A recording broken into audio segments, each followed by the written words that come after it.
Hello everyone, welcome आपका आज की क्लास में। आज कंजंक्शन की ये फोर्थ क्लास है जिसमें हम इसके रूल करेंगे। लास्ट के 6 जो रूल हैं आपके 10 तक हमने कल और परसों हमने डिस्कस वो कर लिए थे। आज हम करेंगे 11th रूल। आपका 11th रूल इंग्लिश के कंजंक्शन का बोलता है कि जब भी आप लेस्ट का यूज़ करोगे तो उसके साथ शुड का यूज़ करोगे, और का यूज़ कैसे करोगे, एल्स का यूज़ कैसे करोगे और अदरवाइज का यूज़ कैसे करोगे। मीन्स इसमें मेरे पास बताने के लिए एक इम्पॉर्टेंट है कि लेस्ट के साथ आप हमेशा ही किसका यूज़ करोगे, शुड का यूज़ करोगे। ये मैंने आपको पेयरिंग में भी बताया था। For example, run fast लेस्ट you will miss the train. ये गलत है, क्यों? क्योंकि उसने किसका यूज़ किया, लेस्ट का। लेस्ट के बाद किसका यूज़ करोगे आप, शुड का। मीन्स लेस्ट के बाद आपके पास कोई सब्जेक्ट आएगा और सब्जेक्ट के बाद क्या आएगा, आपका शुड आएगा। तो इसकी जो सही आपकी अरेंजमेंट बनेगी वो क्या बनेगी, run fast लेस्ट you should miss the train. ठीक है, लेस्ट के साथ आप किसका यूज करोगे, शुड का यूज करोगे ही करोगे। अगला रूल नंबर 12 आपका, अगर मैं बात करूं अनलेस, अनटिल और टिल की, तो इसका यूज हम सेंटेंस में कैसे करेंगे। आपने सुना होगा अनलेस, अनटिल या टिल। ठीक है, तो अनटिल और जो अनलेस, उन दोनों में जो डिफरेंस है, अनटिल का मतलब आपका जो टाइम को शो करेगा और अनलेस का मतलब जो आपके कंडीशन को बताएगा। ठीक है, आपने कई बार सुना होगा अनलेस एंड अनटिल। ठीक है, इकट्ठा भी यूज आप लोग इसे कर सकते हो। अब यूज कैसे करोगे आप, until the light turns red no one will stop, unless you work hard you would not succeed. ये आपकी उसने शर्त रख दी, अनलेस, जब तक तुम, ठीक है, हार्ड वर्क नहीं करोगे आपको सक्सेस नहीं मिलेगी। मतलब ये आपके लिए कंडीशन है कि आपको सक्सेस होने के लिए या सक्सीड होने के लिए वर्क हार्ड करना ही पड़ेगा। और दूसरा था अनटिल। अनटिल मतलब जब तक आपकी लाइट जो है रेड नहीं होगी तब तक कोई भी रुकेगा नहीं। ठीक है, तो मतलब ये क्या है, टाइम की बात कर दी कि जब तक मतलब जिस टाइम तक आपकी लाइट जो है वो रेड नहीं होगी तब तक कोई भी रुकेगा नहीं। अब देखो, अगर टिल की बात करें तो टिल जो है वो स्टार्टिंग में हम लोग यूज नहीं करेंगे। अब टिल अगर स्टार्टिंग में, अब टिल का यूज क्या है, ये भी टाइम को शो करेगा। टिल का यूज स्टार्टिंग में ना करते हुए बीच में करेंगे, या फिर टिल को उठा के किस में चेंज कर देंगे, अनटिल में। जैसे for example, till the train gets the signal it will not proceed. Till starting में आया और स्टार्टिंग में कभी भी आप टिल का यूज नहीं करोगे तो आप क्या करोगे, till changes to until. Until the train gets the signal it will not proceed. ठीक है, टिल कभी भी स्टार्टिंग में नहीं आएगा, अनटिल शो करेगा आपके टाइम को और अनलेस शो करेगा आपके कंडीशन को। अब रूल नंबर आपका 13। अब देखो, अनटिल और अनलेस के साथ आप नॉट का यूज नहीं करोगे। अनटिल और अनलेस ऑटोमेटिक ही किसकी सेंस बताएंगे आपको, नेगेटिव की सेंस बताएंगे। जैसे अगर मैं बात करूं until the train will not get the signal it will not run. अब उसने क्या किया, अनटिल के साथ किसका यूज कर दिया, आपका नॉट का यूज कर दिया। ठीक है, तो जब आप इसे सही इसकी अरेंजमेंट करोगे तो क्या बन जाएगा, until the train gets the signal it will not run. मतलब कि अनटिल के साथ आप नॉट का यूज नहीं करोगे। अनटिल मतलब जब तक। ठीक है, जब तक बोला कि ट्रेन को सिग्नल नहीं मिलता ये चलेगी नहीं। क्लियर है, ये ऑटोमेटिक ही क्या है, आपका नेगेटिव सेंस शो करेगा, अनटिल और अनलेस। अब देखो, अगर अनटिल और अनलेस के साथ विल, वुड, शेल का यूज भी हम लोग नहीं करेंगे। जैसे unless the government will not take action corruption will not stop. अब उसने क्या किया, अनलेस के साथ किसका यूज कर दिया, विल के साथ नॉट का। अब पहली चीज नॉट आएगा नहीं, नॉट नहीं आएगा और साथ में ना विल आएगा, ना शेल आएगा, ना तो वुड आएगा। ठीक है, तो क्या बन जाएगा ये, unless the government takes action corruption will not stop.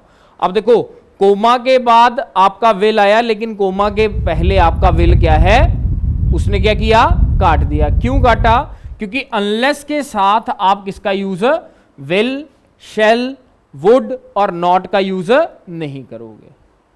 Clear है, कोमा के बाद आप कर सकते हो क्योंकि ये अगली सेंस बनाएगा आपकी।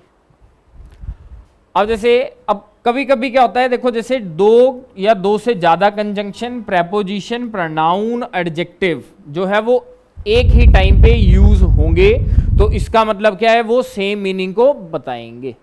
ठीक है, अगर जैसे मैंने आपको बोला अनलेस और अनटिल इकट्ठा यूज कर सकते हो आप, क्योंकि मीनिंग क्या होगा, सिमिलर ही होगा, उनका थोड़ा सा डिफरेंस होगा, माइनर सा। ठीक है, लेकिन आप उन दोनों को क्या कर सकते हो, यूज कर सकते हो। For example, unless and until you work hard you would not succeed means जब तक, अनटिल और अनलेस, उसने आपको कंडीशन भी रख दी और साथ में टाइम भी बता दिया कि आप तब तक सक्सेस नहीं हो सकते हो जब तक आप हार्ड वर्क नहीं करोगे। The selling price of every commodity was over and above the MRP. Over and above इकट्ठा यूज कर लिया आपने। The first and foremost duty of every citizen is to be respect his country. First and foremost, each and every student must take the exam. अब meaning same ही है, चाहे आप इसे लिख दो each student must take the exam या every student must take the exam, meaning बराबर है कि सभी जो है या प्रत्येक जो है वो एग्जाम को देगा। वो क्लियर है? तो मतलब अगर आप किसी दो कंजंक्शन को, प्रेपोजिशन को, प्रोनाउन को, एडजेक्टिव को एक टाइम पे यूज भी करोगे तब भी कोई ज्यादा फर्क नहीं पड़ेगा। अगला आपका रूल नंबर 14। अब देखो जैसे कुछ वर्ड हैं आपके डाउट और दूसरा डाउटफुल। अब डाउट के बाद अफर्मेटिव सेंटेंस में इफ और वेदर का यूज करोगे आप, और नेगेटिव और इंटेरोगेटिव में डाउट के बाद किसका यूज करोगे आप, दैट का। ठीक है, अगर डाउट वर्ड आ गया आपका सिंपल सेंटेंस में, सिंपल मतलब अफर्मेटिव सेंटेंस में, तो डाउट के बाद आप किसका यूज करोगे, या तो इफ का यूज कर लेना या फिर वेदर का यूज कर लेना। लेकिन अगर सेंटेंस आपका नेगेटिव या इंटेरोगेटिव होगा तो डाउट के बाद आप किसका यूज करोगे, दैट का यूज। और दूसरी बात डाउटफुल, डाउटफुल के बाद भी अफर्मेटिव में इफ वेदर और नेगेटिव और इंटेरोगेटिव में डाउटफुल के बाद दैट का यूज करोगे। डाउट और डाउटफुल। अब अफर्मेटिव सेंटेंस में ये डाउट के साथ भी इफ वेदर और डाउटफुल के साथ भी इफ वेदर। नेगेटिव इंटेरोगेटिव में डाउट और डाउटफुल दोनों किसके साथ यूज करेंगे, दैट के साथ। जैसे कुछ एग्जांपल हैं, ही doubts that she will help him. कौन सा सेंटेंस है ये आपका, अफर्मेटिव। और अफर्मेटिव में डाउट या डाउटफुल के बाद आप किसका यूज करोगे, इसने किसका किया, मतलब क्या है ये गलत। सही इसकी क्या बन जाएगा, सही क्या बनेगा ये, he doubts if she will help him, या फिर he doubt whether she will help him. अगला सेंटेंस आपका I have no doubt if whether. अब नेगेटिव सेंटेंस में उसने डाउट के साथ इफ का यूज कर दिया, जो कि क्या है, रॉन्ग। नो नेगेटिव सेंटेंस है, नेगेटिव सेंटेंस में डाउट और डाउटफुल के बाद किसका यूज करोगे, दैट। तो क्या बन जाएगा, I have no doubt that he will cheat me, negative sentence. ऐसे ही अगला आपका अफर्मेटिव है फिर से, तो डाउटफुल के बाद किसका यूज करोगे आप, इफ वेदर का। उसके बाद आपका नेगेटिव है, he is not doubtful, not doubtful if whether. नेगेटिव में उसने डाउटफुल के बाद किसका यूज किया, इफ वेदर का। तो आप क्या करोगे, नॉट के बाद डाउटफुल के बाद किसका यूज करोगे, दैट का, क्योंकि नेगेटिव सेंटेंस है, डाउटफुल के बाद किसका यूज करोगे, दैट का। आगे आपका रूल नंबर 15। अब जैसे द सेम के बाद आप रिलेटिव प्रोनाउन दैट या फिर एज का यूज करोगे। रिलेटिव प्रोनाउन कौन सा था आपका, रिलेटिव प्रोनाउन, या फिर द सेम के बाद दैट का जो यूज होगा उसके बाद क्या होनी चाहिए, वर्ब जो है वो बिल्कुल क्लियर होनी चाहिए। जैसे this is the same book that I wanted. ठीक है, अब उसने क्या किया पहले सेंटेंस में, सेम, द सेम के बाद किसका यूज कर दिया, क्लियर वर्ब का, वांटेड। क्लियर है। रिलेटिव प्रोनाउन मैंने आपसे पूछा था, रिलेटिव प्रोनाउन कौन से, जो रिलेशन को शो करें। जैसे वह लड़का, कौन सा लड़का? जिसके बाल लंबे हैं, ठीक है, या जिसकी हाइट लंबी है। मीन्स कौन कौन से वर्ड आते थे उसमें? दैट, हु, विच, ठीक है। ये वर्ड जब भी आपके सेंटेंस के बीच में आएंगे तो ये कौन से प्रोनाउन होंगे? आपके रिलेटिव प्रोनाउन। मैंने आपको बताया था स्टार्टिंग में प्रोनाउन के चैप्टर में। अब द सेम के बाद उसने क्या बोला? आप दैट का यूज कब करोगे? जब वर्ब आपकी क्या होगी? बिल्कुल क्लियर। पहला सेंटेंस और दूसरा सेंटेंस देखो, he is the same boy that met me in the market. किसका यूज किया उसने? वर्ब का यूज, मेट, ठीक है। जब भी सेंटेंस में आप द सेम देखोगे, साथ में वर्ब की क्लियरेंस देखोगे, तो द सेम के बाद किसका यूज कर दोगे? या तो आप दैट का यूज कर दोगे या फिर आप एज का यूज कर दोगे। क्लियर है ये? द सेम के बाद अगर वर्ब आपकी क्लियर हुई तो आप द सेम के साथ या तो दैट का यूज कर देना या फिर एज का यूज कर देना। अगला या अगर मैं द सेम के बाद एज का यूज करूं तो वर्ब जो है वो स्पष्ट नहीं होगी। Means this is the same book as mine.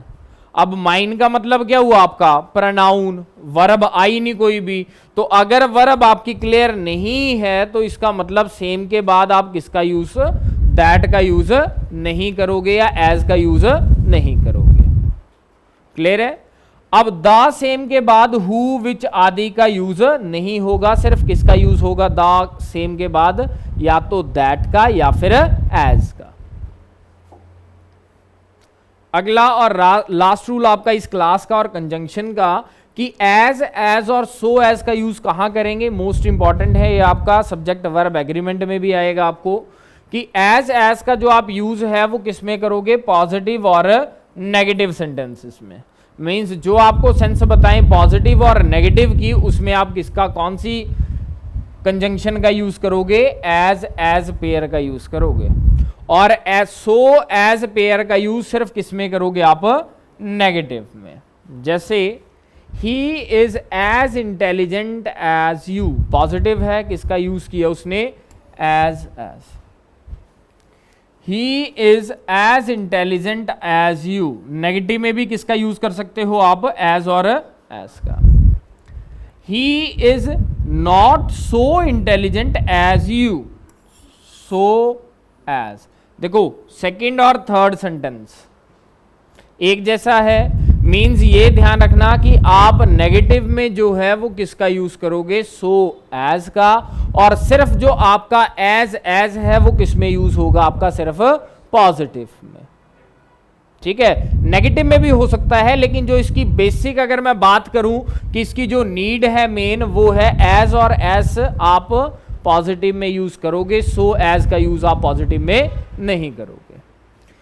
इसके बाद आएगा आपका एज और सो एज के साथ एडवर्ब और एडजेक्टिव के साथ पॉजिटिव डिग्री का यूज करोगे। अब मेरे को ये बताओ कि एडवर्ब क्या था जो मैंने आपको करवाई थी? What do you mean by adverb? और एडजेक्टिव है विशेषण, means which shows the quality. तो एडवर्ब क्या है? किसके बारे में?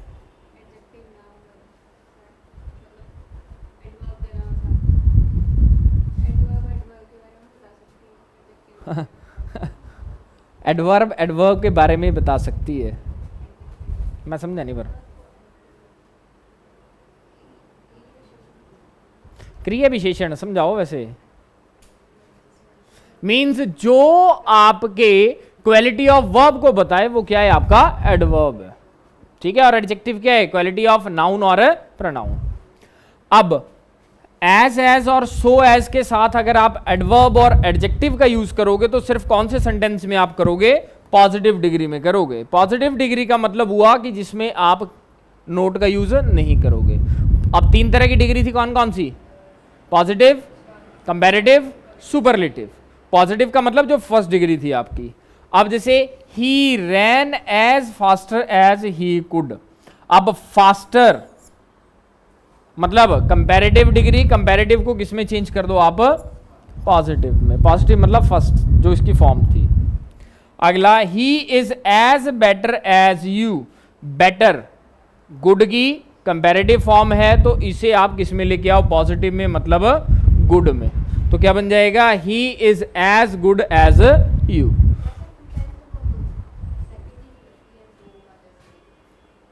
अगर कंपैरेटिव होगा तब ना, कंपैरेटिव डिग्री होगी, कंपैरेटिव डिग्री नहीं, उसने कौन सी बोला, पॉजिटिव डिग्री।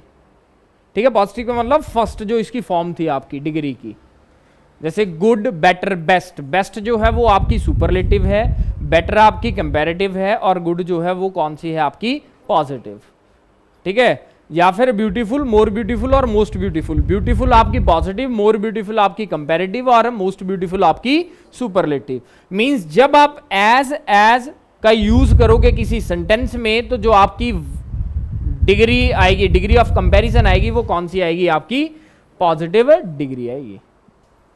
ठीक है, कंपैरेटिव नहीं आएगी, कौन सी आएगी, पॉजिटिव। जैसे फास्टर को उसने चेंज किया किसमें, फास्ट में, या फिर बेटर को चेंज किया किसमें, गुड में। तो ये आपका कंजंक्शन था, जिसके की हमने टाइप भी की है और साथ में रूल भी किए। आप इसे एक बार देख लें और रिवाइज कर लें।